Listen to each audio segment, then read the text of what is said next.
It's been said that better questions lead us naturally to better answers, and that it's in not knowing that we open the doorway to knowing. I'm Scott Lennox, and you're listening to The Beautiful Question, a consideration of things that truly matter in a complex world. Longing and desire and surrender are often misunderstood or taken in a bad light. But there are longings that are built into us, and there are ways of surrendering that result in our greatest good. This week, we'll consider longing and surrender through the lens of nature, and then go deeper as we look into ourselves.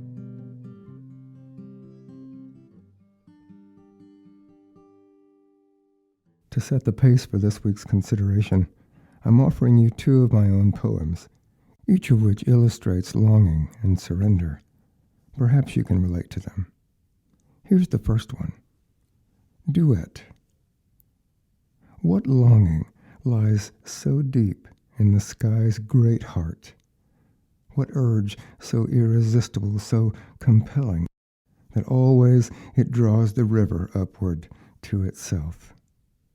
What yielding does the river know that so willingly she surrenders herself as rising morning mist and afternoon cloud?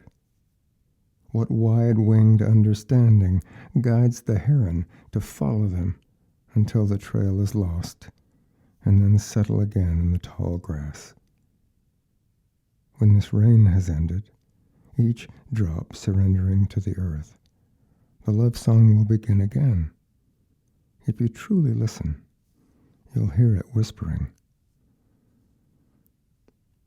And here's the second one, desire. Unable to resist the moon, Wave rises from the depths, his broad chest higher than the sea. Roaring, pulled relentlessly by her, he rushes headlong until he spends himself on the shore, and then, exhausted, slides back into himself, only to rise again and again, always reaching for her.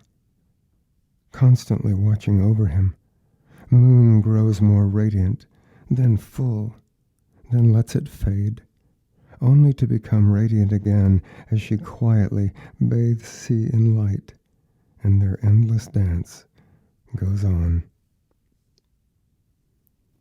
For most of my life, I've been fascinated by the dynamic interconnection of everything in life, and by the irresistible longing, both in nature and in us, to find completion and wholeness.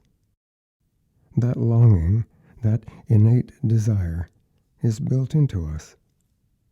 There's an irresistible interconnection between ponds and lakes and rivers and streams and oceans, and the clouds that build up over them, often stacking miles into the air. There's an irresistible interconnection between the pull of the moon and the tides and movement of the sea. There's an irresistible interconnection between the seedling and everything around it as it pushes its way up through the ground and becomes an oak tree.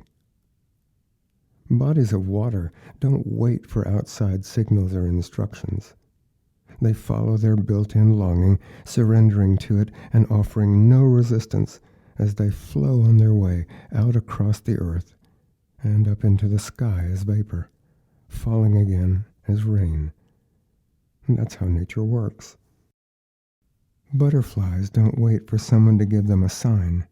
They don't study charts and maps, for that matter.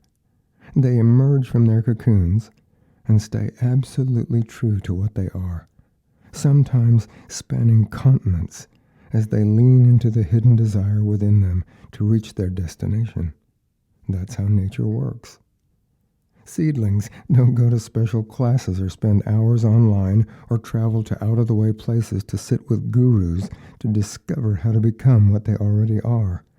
They surrender to their inner longing, persistently pushing up through the darkness and density of the packed ground to express all that is in them as they naturally take their own shape. That's how nature works. Larks and wrens and cardinals and hawks and hummingbirds don't go to flight school or music school or nest building school. They don't sit on a branch somewhere pondering how to get their lives going.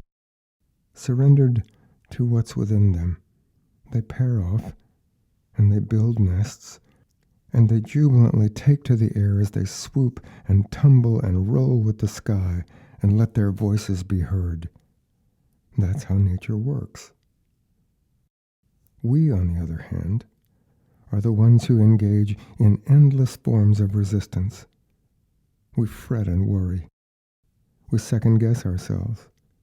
We doubt what is innate within us. We hold ourselves back from accepting and engaging in the fullness of what we know ourselves to be. We think ourselves into corners and stare off into the void as though we don't know what to do or how to reach for and attain what it is that compels us. As powerful and magnificent are our gifts of awareness and the capacity for thought, it is most often in our thinking that we block ourselves from flourishing and from reaching peace and happiness and joy and purpose. On the other hand, thinking innately and acting innately can take us to exactly those states of being. What will naturally happen when we allow ourselves to follow our deeper and most primal urges?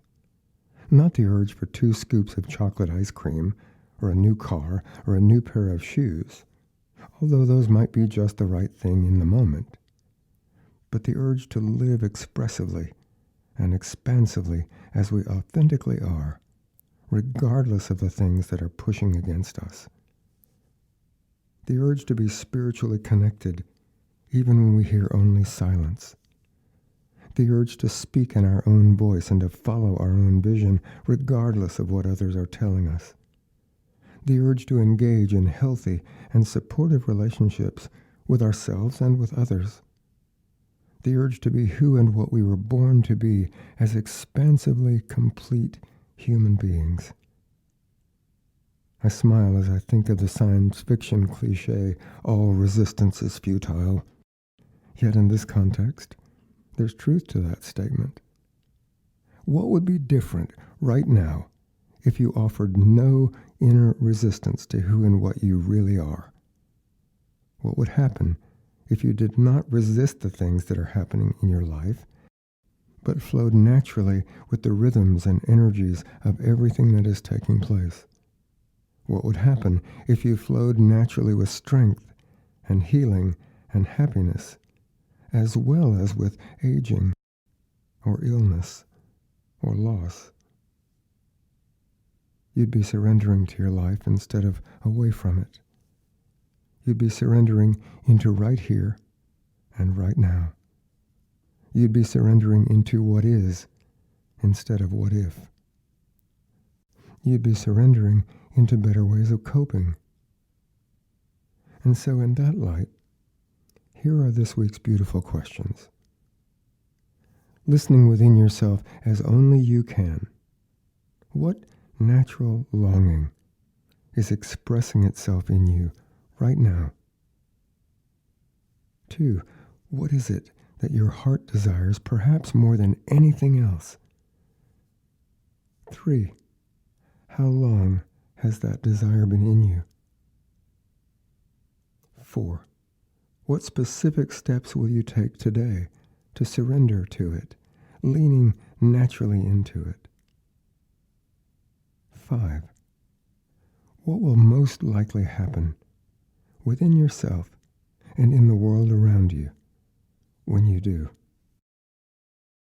As you lean more and more into the direction of your true longing, I look forward to hearing what good things arise in you. Write and tell me about them. As I say each week, my light with your light.